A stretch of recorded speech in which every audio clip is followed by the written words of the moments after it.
Om Swastiastu. Assalamualaikum warahmatullahi wabarakatuh. Salam sejahtera buat kita semua. Shalom Namo Buddhaya Rahayu.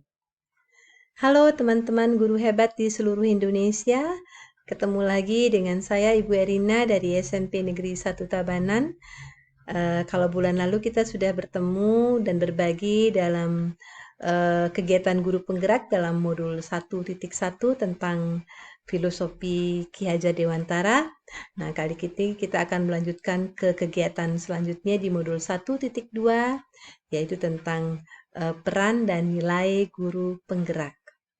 Bapak Ibu, kalau kita lihat gambar yang ada di slide, itu ada gambar tali yang sebenarnya dia lepas-lepas, kemudian dibuatkan simpul, kemudian disatukan, dikoneksikan, sehingga menjadi benda yang kebermanfaatannya bisa lebih dari sekedar tali. Nah, Bapak Ibu, jadi itulah seharusnya yang terjadi dengan setiap materi yang kita ajarkan kepada siswa atau yang kita pelajari. Jadi kita bisa mengoneksikan atau menghubungkan setiap materi yang kita ajarkan sehingga kebermanfaatannya bisa lebih baik untuk kita juga untuk siswa yang kita ajak belajar.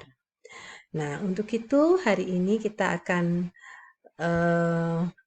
menuju ke koneksi antar materi antara filosofi KHD di modul 1.1 dan peran dan nilai dari guru penggerak pada modul 1.2.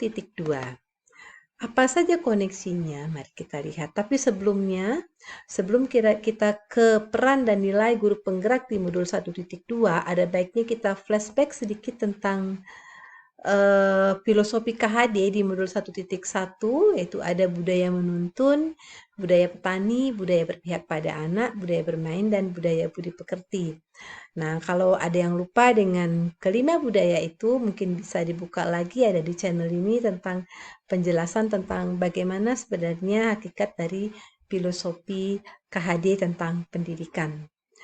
Kita lanjut Bapak Ibu, kemudian kita juga flashback sedikit tentang profil Pancasila yang merupakan tujuan akhir dari pendidikan kita, yaitu mewujudkan siswa yang bertakwa kepada Tuhan, kemudian berkebinekaan global, mandiri, gotong royong, kreatif, dan berpikir kritis. Nah, itu yang ingin kita capai sebagai hasil akhir dari pendidikan kita. Nah, kemudian sekarang kita mulai dengan modul 1.2, yaitu peran guru penggerak. Yang pertama adalah sebagai pemimpin pembelajaran.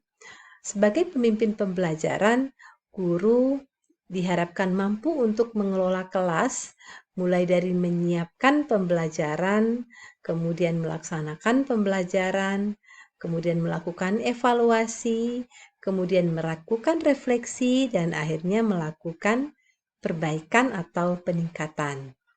Kemudian yang kedua adalah menggerakkan komunitas belajar. Jadi bukan hanya belajar sendiri untuk diri sendiri, tapi juga bisa mengajak komunitas kita untuk belajar yang tujuan utamanya adalah memperbaiki kualitas pembelajaran. Yang ketiga adalah menjadi coach atau pendamping yang bisa membantu teman atau rekan sejawat untuk memecahkan permasalahan-permasalahan yang dihadapi dalam proses pembelajaran. Yang keempat adalah mendorong kolaborasi antar guru. Seorang guru penggerak seyogianya bisa menciptakan suasana yang nyaman sehingga kolaborasi terjadi dengan nyaman, tidak ada perasaan-perasaan negatif sehingga hasil yang dicapai dalam kolaborasi itu juga akan bisa lebih baik. Yang kelima adalah mendorong kepemimpinan anak. Kalau orang bijak mengatakan bahwa pemimpin yang hebat adalah pemimpin yang mampu melahirkan pemimpin selanjutnya yang juga hebat. Nah, jadi seorang guru penggerak itu memberikan kesempatan kepada siswa untuk menjadi pemimpin, belajar menjadi pemimpin sehingga nanti mereka akan terlahir untuk menjadi pemimpin-pemimpin yang handal. Itu adalah peran guru penggerak. Kemudian selanjutnya kita beralih ke nilai guru penggerak. Jadi nilai guru penggerak ada mandiri. Mandiri itu mampu melakukan sesuatu sendiri, mampu menyelesaikan masalah sendiri, mampu belajar mandiri. Seperti sekarang ini kita banyak sekali ada kesempatan untuk belajar sendiri, jadi memanfaatkan semua itu untuk meningkatkan kualitas diri kita. Kemudian yang kedua adalah reflektif. Reflektif itu adalah perenungan tentang apa yang sudah kita lakukan terkait dengan pembelajaran, kemudian melihat kelemahannya di mana, melihat kelebihannya di mana, kemudian siap untuk melakukan perbaikan terhadap kelemahan yang ada. Yang ketiga adalah kolaboratif, meskipun mandiri tapi tetap bisa melakukan kolaborasi apabila itu diperlukan dengan rekan sejawat kita. Karena kalau misalnya mandiri secara sendiri kita tidak menyelesaikan, tetapi kalau kolaboratif itu bisa menyelesaikan, maka kita harus melakukan kolaboratif itu dengan rekan kita.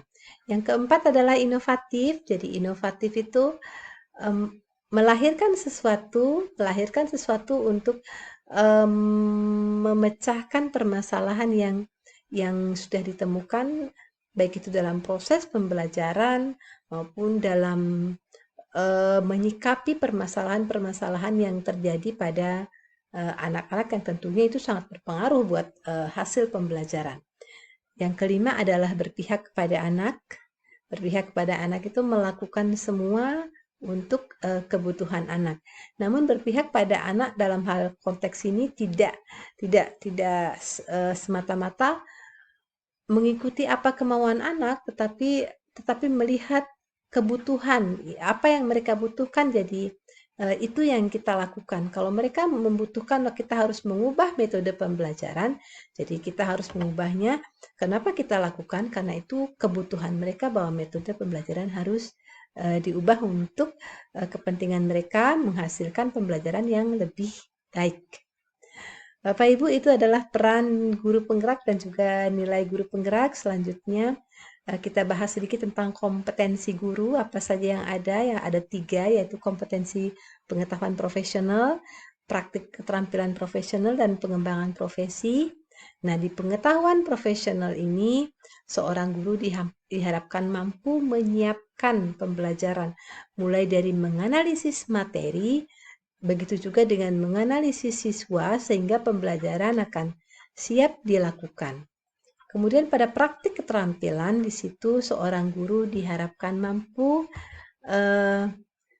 melaksanakan pembelajaran tersebut, mulai dari mendesain pembelajaran, kemudian melaksanakan pembelajaran, melakukan evaluasi, serta melakukan refleksi yang diakhiri dengan perbaikan. Selalu diakhiri dengan perbaikan ketika ada kelemahan atau kesalahan yang dilakukan. Kemudian yang ketiga adalah pengembangan profesi. Jadi pengembangan profesi itu adalah acara berbagi.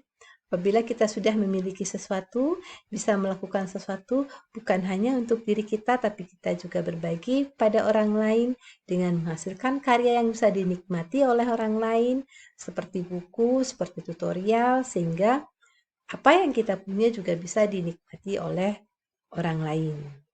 Nah, Bapak Ibu, kompetensi guru, kemudian kita lanjutkan dengan kompetensi kepemimpinan sekolah. Seorang guru juga harus bisa menjadi pemimpin di sekolah. Di sini ada 4, yaitu pengembangan diri dan orang lain. Di samping mengembangkan diri sendiri, tapi kita juga bisa mengajak orang lain untuk sama-sama mengembangkan diri untuk kepentingan pembelajaran itu sendiri. Kemudian yang kedua adalah kepemimpinan pembelajaran. Kepemimpinan pembelajaran sama seperti tadi, jadi kita mampu mengelola kelas, membuat kebijakan-kebijakan yang membuat pembelajaran yang berpusat pada siswa. Kemudian kepemimpinan manajemen sekolah, bagaimana kita mengatur manajemen sekolah sehingga bisa menciptakan pembelajaran atau suasana atau suasana sekolah, lingkungan sekolah yang berpusat pada siswa. Kemudian yang terakhir adalah kepemimpinan pengembangan sekolah. Jadi program-program apa yang bisa kita buat sehingga mencerminkan teori KHD, yaitu berpusat pada siswa. Baik Bapak Ibu, itu adalah kompetensi kepemimpinan sekolah. Sekarang Apa sih koneksinya antara filosofi KHD, peran dan nilai guru penggerak, serta kompetensi guru dan kepemimpinan sekolah? Jadi ini adalah satu kesatuan yang harus dimiliki oleh seorang guru penggerak. Jadi dia menguasai apa sih hakikat pendidikan itu. Kemudian sebagai guru penggerak, apa sih peran dan nilainya? Kemudian dia juga menguasai kompetensi guru, dan kemudian imbasnya apa? Nah, terutama buat siswa.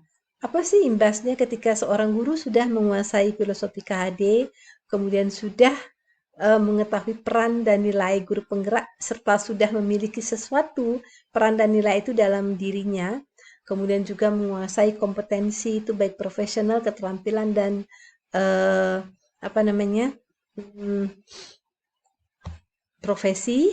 Jadi imbasnya buat siswa adalah pada tujuan akhir pendidikan, yaitu bisa menciptakan atau melahirkan siswa yang berprofil Pancasila. Nah, itu adalah keterkaitannya. Oke, selanjutnya. Nah, sekarang posisi saya sebagai calon guru penggerak di mana? Jadi, saya rasa saya baru saja belajar tentang filosofi KHD, jadi masih segar dan sekali dalam ingatan. Kemudian untuk peran dan guru penggerak untuk pemimpin pembelajaran itu sudah Asungkara sudah dilakukan, kemudian juga menjadi coach juga sudah pernah, kemudian meminta anak untuk menjadi pemimpin juga sudah pernah, kemudian mengajak teman-teman untuk belajar juga sudah pernah, walaupun belum maksimal, tetapi ternyata nilai itu sudah ada di diri saya. Jadi strategi yang bisa membantu saya untuk mencapai semua itu adalah semakin banyak belajar, semakin banyak melakukan komunikasi, semakin banyak melakukan sesuatu yang bermanfaat, dan lebih banyak menulis tentunya sekarang untuk bisa berbagi dengan teman-teman.